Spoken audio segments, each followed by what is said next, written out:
Thank you so much for agreeing to chat to us today. And I've got to say, I am so excited to see Ghost Stories because there is so much kind of mystery and mystique around this show. So could you start off by telling us a little bit about what we can expect from the show and how you first became involved with it?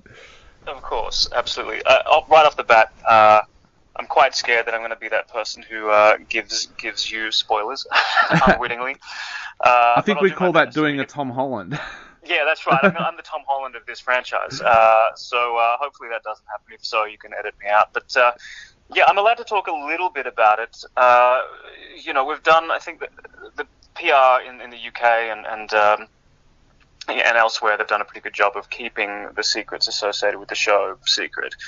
But I can tell you that there's a character in the show who is a parapsychologist who deals with, I think in the show we say it's folklore and its relation to belief systems.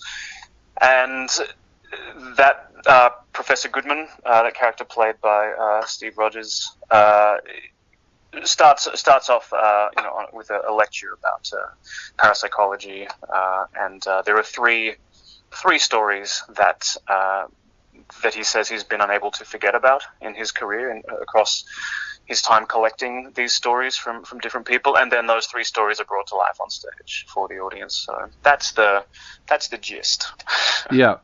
Are you able to tell us anything about your character, or is that a taboo subject? I mean, it's probably taboo. I will say that the characters are very interesting. It's a terrible adjective. I mean, to kind of lead into your question about my involvement with the show, I think one of the things that drew me to it to start with when I first got the audition material was that I felt like the character that I was kind of reading for at that time and the character that I'm now playing in the show is really well written and well rounded, and I can't say too much more about it. But, yeah. But it was the writing of that character that I really was able to get my teeth into, and I'm really excited to kind of to bring that to life. And I think if you were to talk to Darcy or Jerry and the other actors playing the characters whose stories come to life on stage, I think they would say the same thing. These are really relatable people, and of course it is set here and now, and I think audiences will be able to connect with these characters. I don't want to say too much more about it. Yeah. But, I think part of that is that's kind of brilliant in a way, because connecting with these people on stage, and we have actors who are really going to, I think, provide depth, and I mean, I don't speak too much for myself, but certainly feels like there's a cast here who are going to provide depth to these characters, and that's all part of how we also lead an audience into maybe a false sense of security at certain times in the show. Does it put pressure on you not being able to talk about it? Because I know when I first talked to some of the cast members of Cursed Child, they said the same thing, where they had people coming up to them and asking questions, and they're like, well, I really can't tell you. Does it feel strange as an actor not being able to talk about it? It does a little bit. I've just come off another show, which I also can't talk too much about. We signed NDAs, and this is pretty commonplace now for any production where you have twists and secrets, and it's a little bit like that old magician's adage that we all want to know how the trick is done until we know how the trick is done, and then it's usually so simple and usually so lo-fi and so obvious that the trick ceases, that the magic goes away, and there's a lot of trickery in the show, and like anything that any kind of horror film that relies on the craft of scaring and the craft of building tension, I think there's a lot of misdirection, and all sorts of technical elements and precision and focus that go into creating tension. And like one of the things I do have to say about the show, and that I will say, is that I don't think we should think of it like potential audience should think of it as a horror film entirely. Because there's so many subgenres of horror, and horror is not my thing. If I'm home on a Friday night and it's movie night and I'm looking for something to watch, horror is the right at the end of my twist. Yeah. I'm not a horror guy.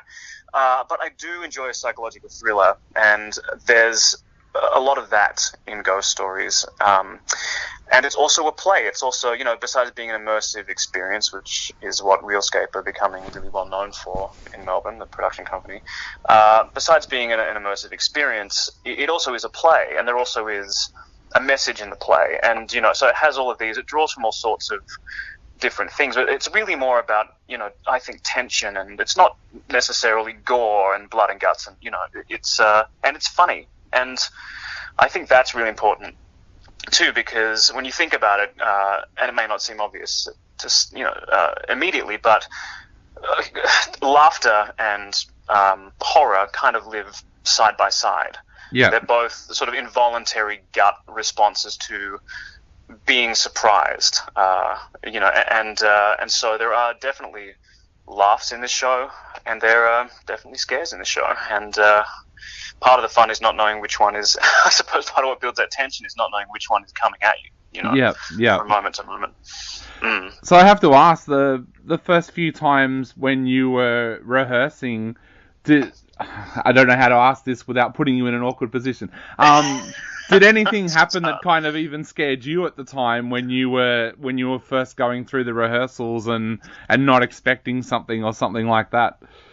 Look, I don't think I've had any jump scares from being on the rehearsal room floor, but there is a real enjoyment or a relish once you see things starting to come together of the fact that the actors, of course, know where this is going. Yeah. And that always is in the back of our minds, and it's fun. It's fun to be in the driver's seat of that. And I guess we're sort of anticipating this kind of the fun of entering into a contract with an audience who know what they're coming to see. I mean, it's on as Jay Lagai says, in the title. It's on the tin. Ghost stories. That's what you're coming to see. So yeah. There is that side of it. I haven't been scared by rehearsals, though. I have seen parts of the UK production, and even though I've read the script, I will say yes, there were still things that scared the hell out of me.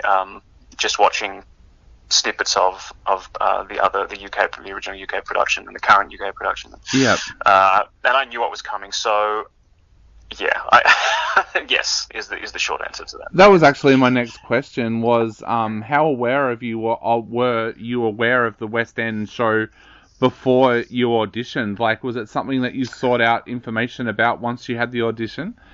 I hadn't heard much about it. I knew of Andy Nyman and Jeremy Dyson, the creators, and I hadn't heard much about ghost stories until actually someone mentioned it to me before the brief came out, and I thought, for whatever reason, I thought that sounds interesting, because one of the discussions I used to have with actor friends of mine, back when we were at drama school even, was why aren't there more plays on stage that are scary? Why aren't there more horror plays? It seems like a great sort of medium for it, and I think most people who've been to the West End or who see a lot of theatre are probably familiar with The Woman in Black, which is famously sort of a gothic, I think, I may be wrong about it, but a horror play. Yeah. That's run on the West End for a long time, and that was really it. And occasionally you would see something that had scary moments in it, and I think theatre is a great medium for creating tension, and because you're also in a communal, a little bit like being in a cinema, you're in a communal experience with people, and scares are they kind of catch, the same way laughter catches in a classroom. I think it only takes a couple of people to really set everybody off. I may have wandered from the question here. No, you're answering it because two of the best experiences I've ever had with theatre one was actually in a cemetery, and the other one was a production that I went to that was actually held at the Arradale Asylum. Right. And just because the history of those places, they were the perfect venues to have a play with a supernatural kind of feel to it. And I'm like you, I'm surprised there hasn't been more of that over the years, because it is such a great way to get tension across to the audience. Yeah, and I mean, as you say, you've hit on something really important there, I think, is that the location is also can play a huge part in creating atmosphere. And I mean, the Athenaeum where we're playing in Melbourne, it does a lot of the work for you. We went and had a look. I've not played there before, but it is the best theatre venue I think you could possibly hope for. It feels scary. I believe it's the oldest theatre in Melbourne. I'm not 100% sure. It's inhabited, we hear, by its own ghost there. Yep. Roberta, I think is her name. And so it has this mythology around it already. And I think, to create something immersive in a space that really lends itself to providing atmosphere to begin with is very clever. And I agree with you. I'm not sure why there's not more of this kind of thing. Maybe, I don't know. I mean, I'm not saying I would necessarily go along and see this show. I think I would be intrigued enough to go, but I also, as I said, horror's not my theme. So thankfully, I know the tricks. Although I also think that there are probably going to be moments on stage, regardless of how many times I do this show, that might still be surprising to me. Yeah. You mentioned Roberta there. Have you had any other ghost stories in your life? Like, are you someone who believes that ghosts are real and had an experience yourself, or are you kind of going into this as a non-believer? I guess I would class myself as a skeptic, but I am open to the idea that there are things that we can't explain. Yep. And even when you start looking at things scientifically, there's so much that we can't explain. And one of the things we did in the first week of rehearsals early on was to share stories and experiences and moments that we've had or felt, and almost everybody had, I think, something to contribute to that. And I think I do believe, whether I say I do or not is sort of besides the point, because the fact is, I remember seeing Jordan Peele's film, Us, I think was it Us? I think was the last film that I saw that really kind of scared me. And walking home from the cinema that night, I was sure that every second noise second noise on the street was something coming after me. So I think it's a very human response to believe in something other than the here and now and something other than what is tangible. And perhaps that's at the heart of why this has been so successful. I'm not sure. But no, I mean, we'll see. As I said, I'm a skeptic, but I'm also a scaredy cat. So. Yeah. I was a skeptic myself until I had an experience that I could not explain any other way, and I think our listeners have probably heard this story before. But when I was I'd love to hear it. I was studying at university, and I was doing an assignment on the history of the shipwreck coast here in Victoria. My girlfriend and I at the time, we went down to the Great Ocean Road, and we went down to one of the shipwrecks, and we noticed there was a storm coming, so we decided to go back up the path, which was going up the cliff back to the car, and get there before it started to rain. We were walking up the path, and suddenly both of us felt something behind us and turned around and saw a person we thought that was in colonial clothing, and we moved aside, let them go past, and they just disappeared when they went past us. And then the next day we went to the museum about that shipwreck and was looking through the photos and saw one of the photos of one of the young girls that had been killed in the shipwreck, and it was the person that we'd seen on the path the night before. So it was just one of those things where it's like, we even asked the person at the museum, was there anybody dressed in colonial clothing, like doing a reenactment or anything like that? And they said, no, there wasn't. And I mean, look. Yeah, that sounds horrifying. Yeah, and I can't. But the funny bit was, we weren't scared at the time because we thought it was an actual person. It was only when we got back up to the car park and went, there was no way anybody could have got in their car and disappeared that quickly, that we suddenly went, what was that? So, yeah. Yeah, like the slow burn there on the scale. I mean, and that to me is terrifying. Yeah. And many people have similar stories of having seen something and not thought too much of it at the time, but then it can't be explained. Exactly, yeah. So, Nick, I guess to finish up, what would you like to say to people out there who are thinking about heading along to check out ghost stories?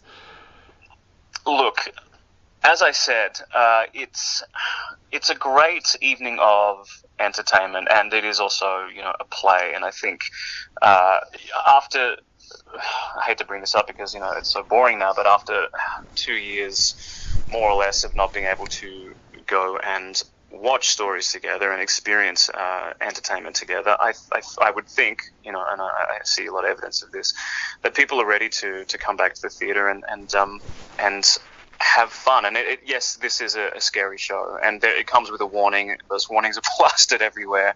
If you have a really nervous disposition, if you're under 15, all of these things maybe avoid it. But it's just so much fun, and the craft of the theatrical experience of this is also kind of spectacular.